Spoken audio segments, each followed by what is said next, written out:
Good morning बच्चों, मैं आज आपको बताऊंगा एसएसआर और डबल ए जो नेवी के टेस्ट होते हैं उनके बारे में। देखिए, officers rank and persons below officers rank, दो तरह की रैंक चलती है डिफेंस फोर्सेस में।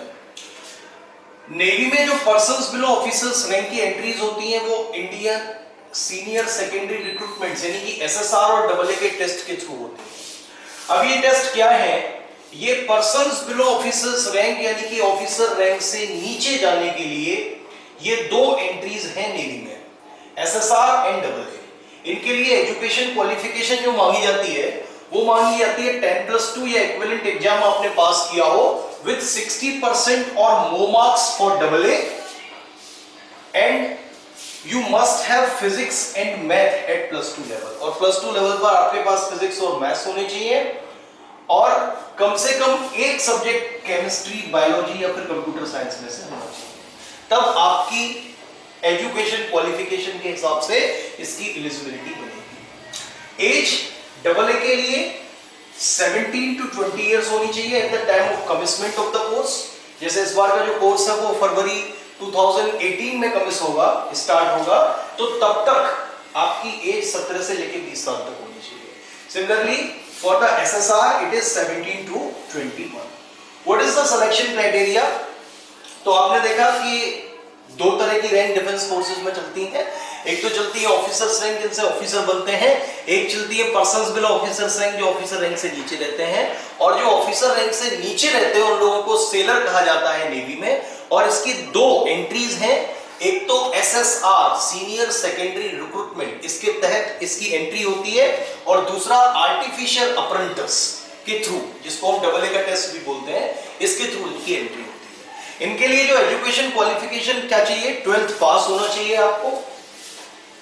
डबल ए के लिए आपको 60% मेंटेन करना चाहिए सब में। एसएसआर के लिए और डबल ए, इन दोनों टेस्ट के लिए आपके पास फिजिक्स और मैथ्स का होना अनिवार्य है +2 लेवल पर, और कम से कम एक सब्जेक्ट केमिस्ट्री, बायोलॉजी या कंप्यूटर साइंस में से भी होना चाहिए। बाद बाकी का ये भले ही एलिजिबिलिटी 60% है, लेकिन दे find out the cut off on the basis of the percentage. Because अगर मान लिया उनके पास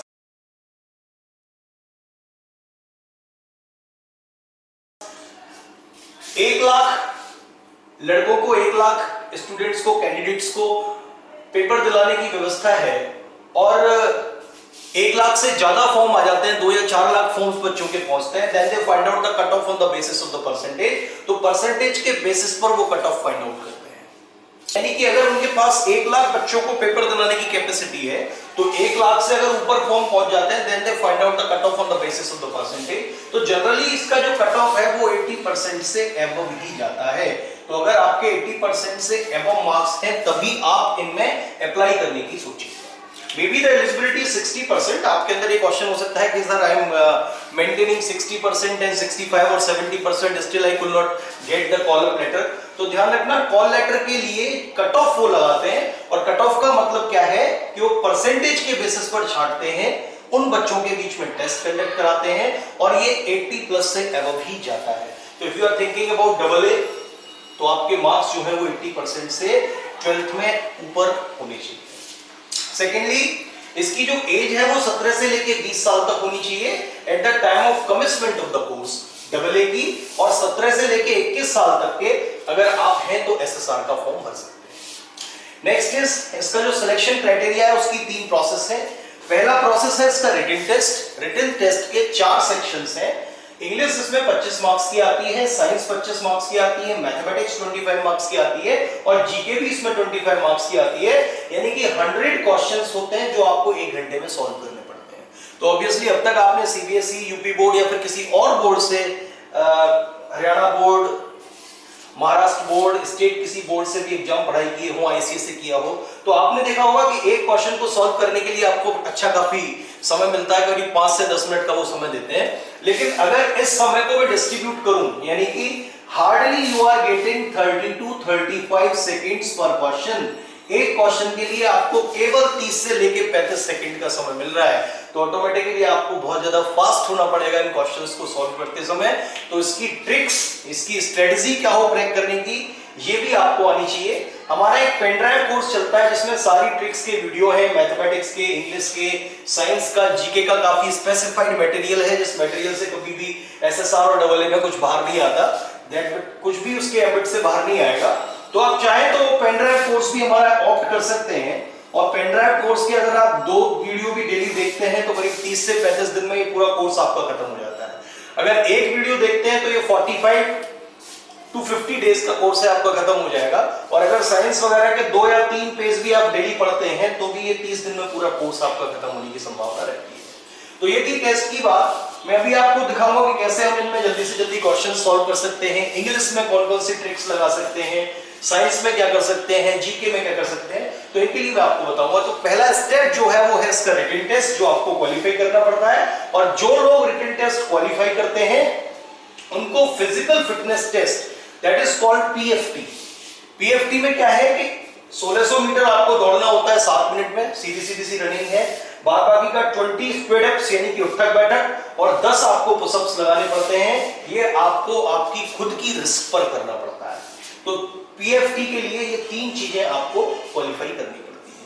जब आप पीएफटी क्लियर कर लेते हैं तो आपका मेडिकल होता है, और मेडिकल के लिए मेडिकल स्टैंडर्ड में जो मिनिमम हाइट मांगते हैं वो मांगते हैं 157 सेंटीमीटर, यानी 157 सेंटीमीटर एटलीस्ट आपकी हाइट होनी चाहिए नेवी में सर्व करने के लिए। Second is weight and height should be in proportionate में होना चाहिए। हाइट रेशियो वेट आपका मेंटेन रहना चाहिए, जो आपको हमारी वेबसाइट से मिल जाएगा या फिर nausena.bharti.nic.in की वेबसाइट से भी मिल जाएगा।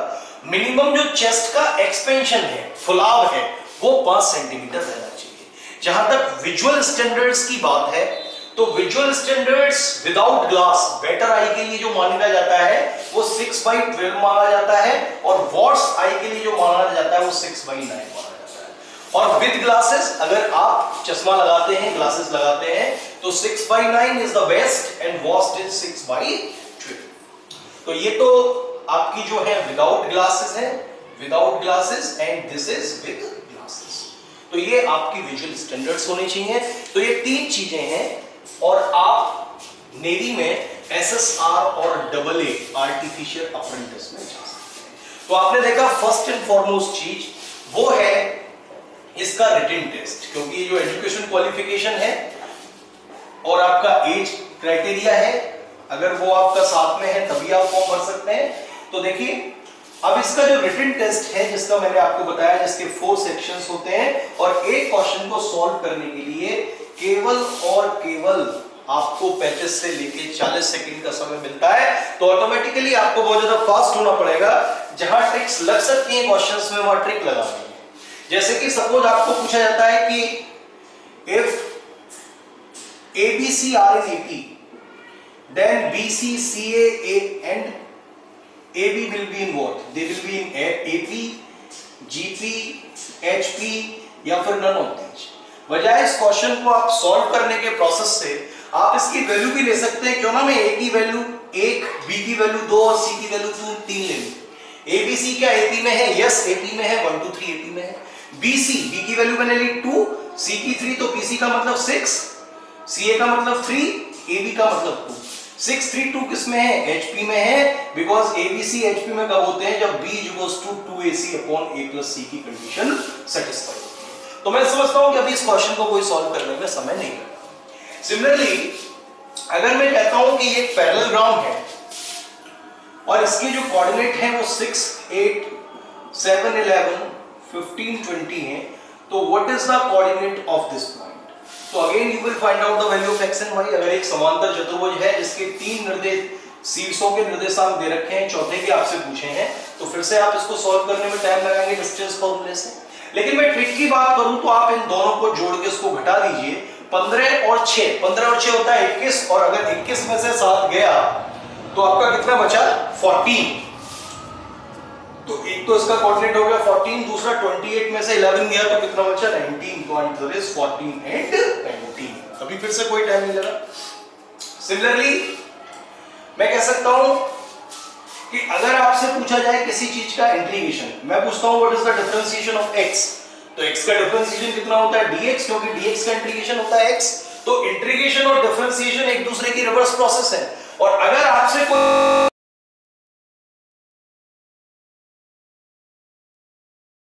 पेपर में इंट्रीगेशन पूछा जाए और ये इंट्रीगेशन काफी लंबा पड़ रहा है तो वहां पर 4 ऑप्शंस भी होंगे।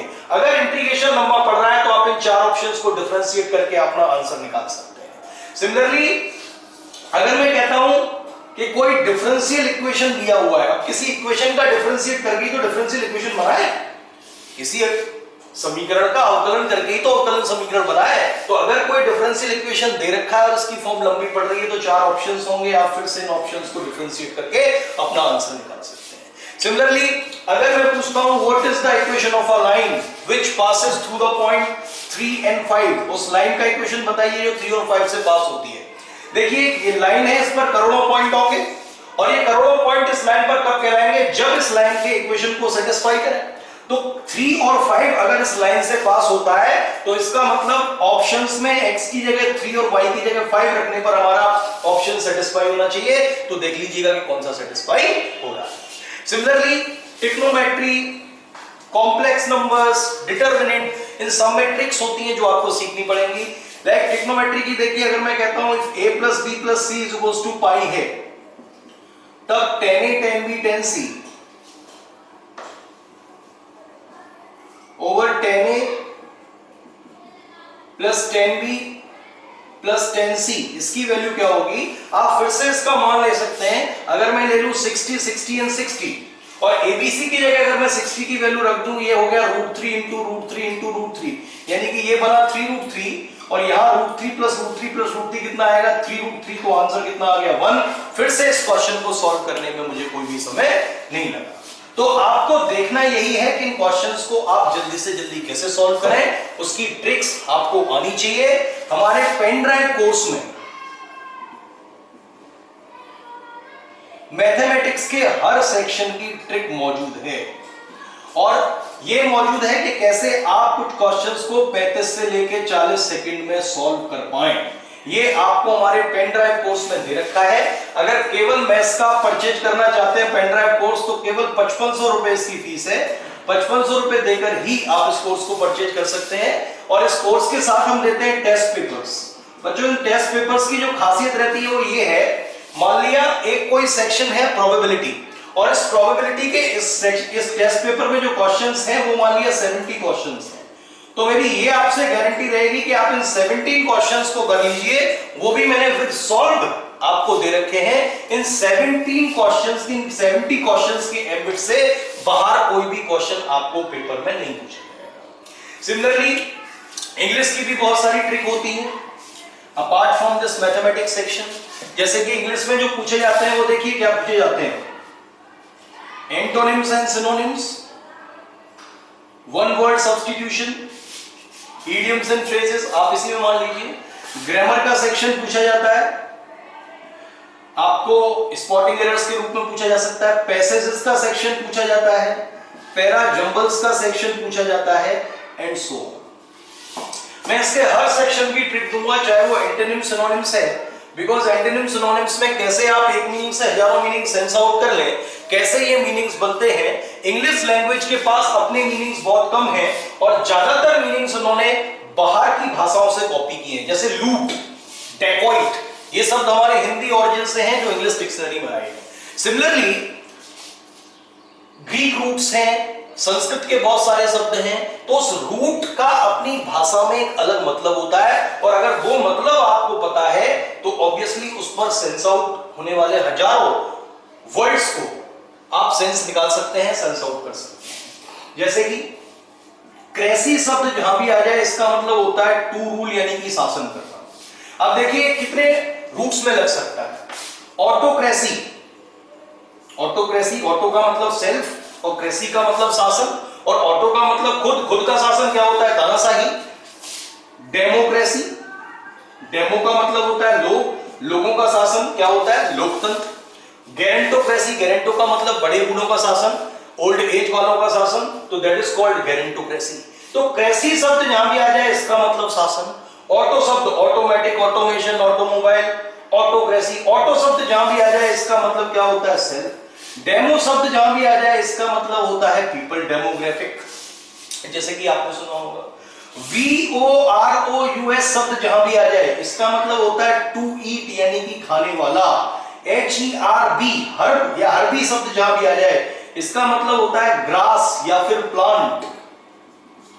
आपने सुना होगा हर्बीवोरस, हर्बी का मतलब प्लांट और वोरस का मतलब उनको खाने वाला शाकाहारी। कार्न, कार्न शब्द जहां भी आ जाए इसका मतलब होता है मीट यानी कि फ्लैश, कार्निवोरस, VOROUS। तो कार्निवोरस का मतलब होता है मांसाहारी यानी कि मांस को खाने वाला। सिमिलरली ओमनीवोरस,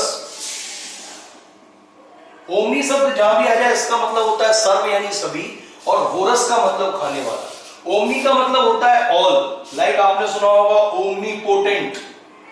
जहां भी शब्द पोटेंट आ जाए इसका मतलब होता है शक्ति से संबंधित, पावर से संबंधित, जैसे पोटेंशियल। ओमनीपोटेंट सर्वशक्तिमान। ओमनी प्रेजेंट, प्रेजेंट का मतलब उपस्थित होना, जो हर जगह है, सर्वत्र। ओमनी सेंट, जहां भी ऐसा ही जैसे साइंस होती है, साइंटिस्ट होता है, तो ऐसा ही SCIENT शब्द जहां भी आ जाए इसका मतलब टू नो यानी कि जानने वाला, और ओमनी का मतलब जिसको सब पता हो, सर्वज्ञ। सिमिलरली ओमनीवोरस यानी कि जो कुछ भी खा ले, सारी चीजें खा ले, that is called the omnivorous. तो एंटोनिम सिनोनिम्स में ये रूट आपकी काफी हेल्प करते हैं, आप इन रूट्स को पढ़ लीजिएगा। बाकी का जहां तक का ग्रामर का सेक्शन है तो इसके रूल्स को थोड़ा सा पकड़ने की, समझने की जरूरत है। ये मैथमेटिक्स के फॉर्मूले की तरह होते हैं, अगर ये रूल्स आपको पता है तो आपका सेंटेंस गलत नहीं होगा, और अगर ये रूल्स आपको नहीं पता तो आपके सेंटेंस की गलत होने की संभावना रहेगी। जैसे कि बहुत ही बेसिक क्वेश्चंस, एनडीए में क्वेश्चन पूछा गया था, Ram goes to bed at 10 PM daily। इस सेक्शन में, इस सेंटेंस में देखिए बच्चों क्या गलती है। इस सेंटेंस में Ram goes to the bed नहीं आना चाहिए, केवल क्या आना चाहिए, बेड आना चाहिए, तभी ये सेंटेंस सही होगा। और क्यों सही होगा, क्यों आना चाहिए, इसका रीजन है, इसका सूत्र है। देखिए हमारे किसी भी काम को करने के दो पर्पस होते हैं, एक तो होता है प्राइमरी पर्पस यानी कि प्राथमिक उद्देश्य, और एक होता है सेकेंडरी पर्पस। प्राइमरी पर्पस जैसे कि hospital, temple, market, school, college, prison, इन सब जगहों पर जाना अगर आपका प्राइमरी पर्पस है तो इनसे पहले कभी भी हम दा नहीं लगाते, और अगर इन जगहों पर जाना हमारा प्राइमरी पर्पस नहीं है तो हम दा लगाते हैं। अगर मैं बीमार हूं, मुझे हॉस्पिटल में दिखाने जाना है तो मैं बोलूंगा आई गो टू हॉस्पिटल, लेकिन अगर मुझे अपने फ्रेंड को देखने जाना है हॉस्पिटल में तो मैं बोलूंगा I go to the hospital to meet my friend. अगर मुझे मंदिर में पाठ पूजा करने जाना है तो बोलूंगा आई गो टू टेंपल, लेकिन अगर मुझे मंदिर में जूते चोरी करने जाना है तो मैं बोलूंगा I go to the temple. अगर आपको परचेज करने जाना है मार्केट में तो आप बोलेंगे आई गो टू मार्केट, लेकिन अगर आपको परचेज करने नहीं जाना तो आप बोलेंगे आई गो टू नो मार्केट। और अगर आपका प्राइमरी पर्पस है स्कूल जाना, पढ़ने जाना है, तो आप बोलेंगे आई गो टू स्कूल, लेकिन अगर आप स्कूल में पढ़ने नहीं जाते तो आप बोलेंगे आई गो टू द स्कूल। तो सिमिलरली फादर, फादर क्या है, common noun, father, mother, sister, brother, इनके आगे आर्टिकल लग जाए तो देखिए एब्स्ट्रैक्ट नाउन की मीनिंग देता है। फादर का मतलब तो पिता होता है, लेकिन द फादर अगर आपने कहीं लगा दिया तो इसका मतलब होता है पितृत्व यानी पिता का प्यार। At last the father in him prevailed and excused him। अंत में उसके अंदर का पिता जागा और उसने माफ कर दिया। अंदर के पिता का मतलब अंदर के पिता का प्यार। द मदर का मतलब मातृत्व, द ब्रदर का मतलब भ्रातृत्व। तो ये आर्टिकल काफी पोजीशंस को चेंज कर देता है। तो देखिए ये रूल्स रेगुलेशंस आपको क्लियर रहने चाहिए ग्रामर के। बाकी का पैराजंबल्स के सेक्शन की भी मैं ट्रिक दूंगा, जिनमें noun, pronoun, sequence, cause effect relationship. देखिए नाउन प्रोनाउन सीक्वेंस एक ट्रिक, इसको हम प्रोनाउन वे भी बोलते हैं। पैराजंबल्स होते क्या है, आपको जनरली 4 सेंटेंस दे दिए जाएंगे और आपको अरेंजिंग ऑर्डर में कहा जाएगा कि इनको एक लॉजिकल सीक्वेंस में अरेंज करें जिससे कि एक कोहेरेंट पैराग्राफ को फॉर्म करें। आपने अगर किसी सेंटेंस में देख लिया दे, और दे क्या है, प्रोनाउन, और ये मान लिया आपने A B C D 4 sentences दे रखे हैं और ये आपने देखा है सेंटेंस सी, और ये दे किसके लिए आ रहा है उसका एक्सप्लेनेशन मिलता है मान लिया सेंटेंस डी में कि दे जो आ रहा है वो किसके लिए आ रहा है, फ्रेंच इंजीनियर्स के लिए आ रहा है। और फ्रेंच इंजीनियर्स की मान लिया बात हुई है किसमें, सेंटेंस डी में, तो नाउन प्रोनाउन सीक्वेंस कहता है कि पहले नाउन आएगा उसके बाद प्रोनाउन आएगा, यानी कि पहले सेंटेंस डी आएगा उसके बाद सी आएगा। तो मैं कहूंगा ऑप्शंस में डी के बाद सी आना चाहिए। आप केवल 4 ऑप्शंस में देखिए कि डी के बाद सी किस में आ रहा है, वही तुम्हारा आंसर। तो ये एक ट्रिक है। बाद बाकी का आर्टिकल वे, मैंने कहा 2 तरह के आर्टिकल होते हैं, डेफिनिट और इंडेफिनिट। इंडेफिनिट आर्टिकल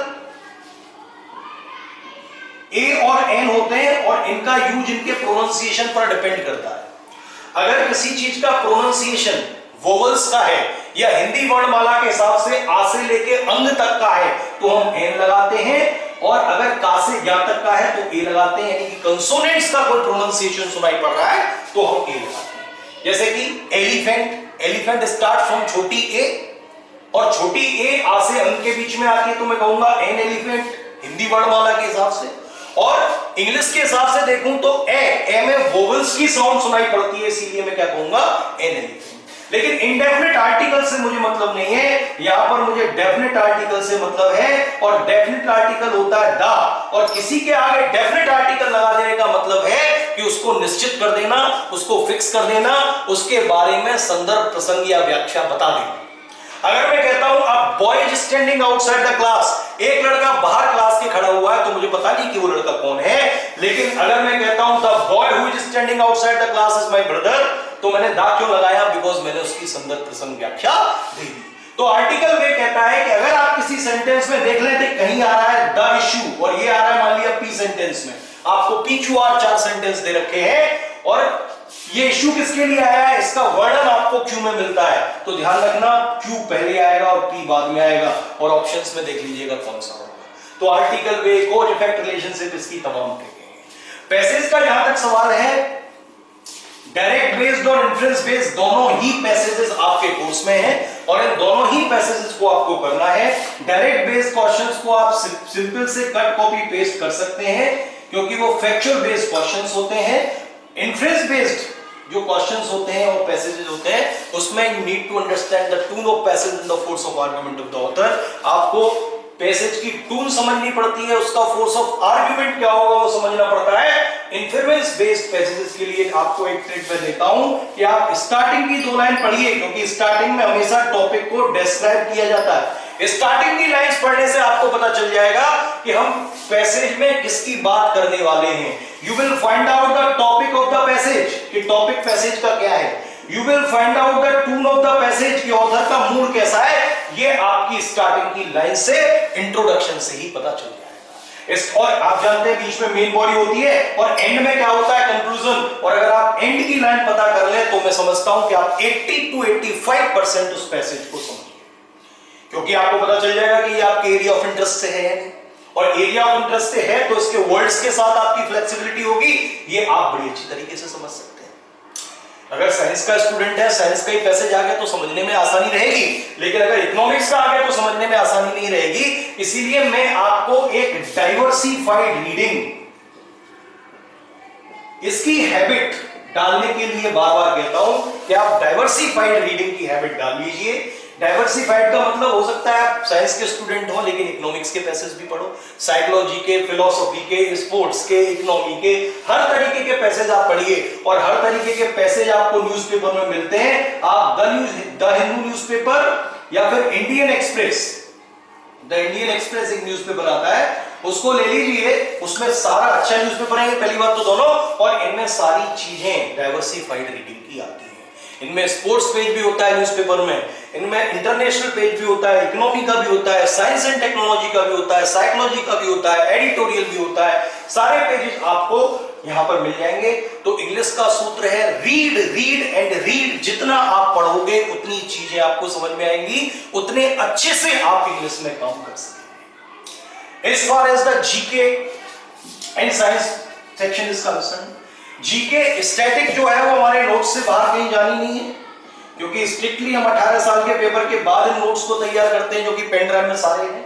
जहां तक करंट की बात है तो मैं आपको per month 5 pages per month देता हूं। एक महीने में ये 5 पेज पढ़ लीजिए। ये काफी क्रिस्प पेजेस होते हैं जो मैं इधर उधर से छाट के लिखता हूं, और इन पेजेस पे जो क्वेश्चंस होंगे उनसे बाहर कोई भी करंट अफेयर, किसी भी कॉम्पिटिटिव एग्जाम्स, चाहे वो एनडीए हो सीडीएस हो, दो मैं यूपीएससी के एग्जाम की बात करता हूं, एसएससी, डबल एसएसआर, एयरफोर्स वगैरह का कोई भी टेस्ट हो, इन 5 पेजेस से बाहर करंट अफेयर्स नहीं आएंगे। बाकी का जो जनरल स्टडीज का सेक्शन है उन नोट्स से बाहर कुछ जाने की संभावना नहीं है। जनरल साइंस के भी मैं आपको नोट्स दूंगा, जिसमें फिजिक्स, केमिस्ट्री, बायोलॉजी की बुकलेट होगी। आप इस बुकलेट को पढ़ जाइए। Most of questions in SSR से मोर देन 85% इन्हीं बुकलेट से आएंगे, आप इनको रख जाइए। तो देखिए बच्चों, आप चाहें तो घर बैठे भी इसकी तैयारी कर सकते हैं। इसके लिए मैंने अपना एक पेनड्राइव कोर्स पूरा एसएसआर के लिए और डबल ए के लिए बनाया है। इसकी केवल फीस है 8,500 रुपए। इसमें मैं आपको 2 पेनड्राइव दूंगा, 2 pen drives each of 32 GB। High definition में सारे वीडियोस होंगे इनके, और इनसे बाहर कुछ नहीं जाना, बिकॉज इस पे वीडियोस के साथ साथ टेस्ट पेपर्स भी होंगे, प्लस आपका स्टडी मटेरियल भी होगा। तो इनसे बाहर कहीं कुछ नहीं जाना। आप पेनड्राइव कोर्स परचेज कर सकते हैं और आपका एसएसआर का, डबल ए का, चाहे ग्रुप एक्स, वाई, एनडीए या फिर कोई और भी सीडीएसई, एफकेट, आप कोई भी डिफेंस एग्जाम देख रहे हैं, उनसे बाहर कहीं भी कुछ नहीं है। इवन एसएससी वगैरह की भी हमने पेनड्राइव्स बना रखी है, आप इनको परचेज कर सकते हैं। इनसे बाहर कहीं कुछ नहीं आएगा। केवल 8,500 में मैं ये सारी चीजें आपको दूंगा। सारे सेक्शंस की ट्रिक्स होंगी, सारे सेक्शंस के वीडियोस होंगे, प्लस स्टडी मटेरियल होगा। इसको परचेज करने के लिए आप मुझे इस नंबर पर 8899350692 इस पर अपना एड्रेस मैसेज कर सकते हैं, और उसके साथ साथ आप एड्रेस के साथ साथ अपना कोर्स का नाम आपको बताना है कि किस कोर्स का आपको पेन ड्राइव चाहिए। मैं आपको अकाउंट डिटेल मैसेज कर दूंगा। जैसे ही आपका पेमेंट आता है मेरे अकाउंट में, मैं with in 4 to 5 working days में इंडिया में कहीं भी ये स्टडी मटेरियल आपको पहुंचा सकता है। राइट? तो ध्यान रखना, एसएसआर और डबल ए के लिए 12th के बाद बेस्ट कैरियर है अगर आपको एनडीए मिल जाता है या फिर टीईएस, टेक्निकल एंट्री स्कीम मिल जाता है। अगर ये नहीं मिलते तो you can apply in air force for group X और वाई, और अगर आपको ये भी नहीं मिलते then in the navy section you can apply for SSR and double A. Double A थोड़ी अच्छी जॉब है एसएसआर से, उसके बाद आप एसएसआर को अप्लाई कर सकते हैं। तो 12th के बाद आपका पहला प्रेफरेंस एनडीए रहना चाहिए, टीएस रहना चाहिए, दूसरा तीसरा एक्स या वाई रहना चाहिए, और चौथा प्रेफरेंस नेवी का रहना चाहिए। यानी पर्सन्स बिलो ऑफिसर्स रैंक में आप नेवी में जा सकते हैं। तो बच्चों अभी इसकी लास्ट डेट निकलने वाली है, आई थिंक शायद 6 या 5 जून है। ऑनलाइन इसके फॉर्म्स भरे जा रहे हैं। नौसेना भर्ती.nic.in इसकी वेबसाइट है, आप उसमें डायरेक्ट फॉर्म भर सकते हैं। और कोई क्वेरी है तो आप मुझे इस नंबर पर व्हाट्सएप भी कर सकते हैं, बिकॉज ये नंबर हमारा व्हाट्सएप भी है। अगर आपको ये वीडियो पसंद आया हो, जो इंफॉर्मेशन मैंने दी आपको यूजफुल लगी हो, आप अपने और मित्रों से भी शेयर करिए। व्हाट्सएप के जितने भी ग्रुप हैं उन पर आप इस वीडियो को शेयर कर सकते हैं। आपके फेसबुक के जितने भी ग्रुप हैं उनको भी आप शेयर कर सकते हैं। इस वीडियो को शेयर करिएगा, मुझे बहुत अच्छा लगेगा। और इसके डिस्क्रिप्शन में मैं इसका सिलेबस भी लिख दूंगा जो कि आपको पूछा जाने वाला है। कोई क्वेरीज के लिए आप कमेंट कर दें, मुझे इस नंबर पर डायरेक्ट व्हाट्सएप कर दें, मैसेज कर दें। I will be careful. Thank you. मेरा नाम एन के गोस्वामी है। मैं खुद भी एयरफोर्स से एक सर्विसमैन हूं 2006 से, और मैं इन कॉम्पिटिटिव एग्जाम्स की प्रिपरेशन करने से कर रहा हूं। Thank you so much for holding your patience.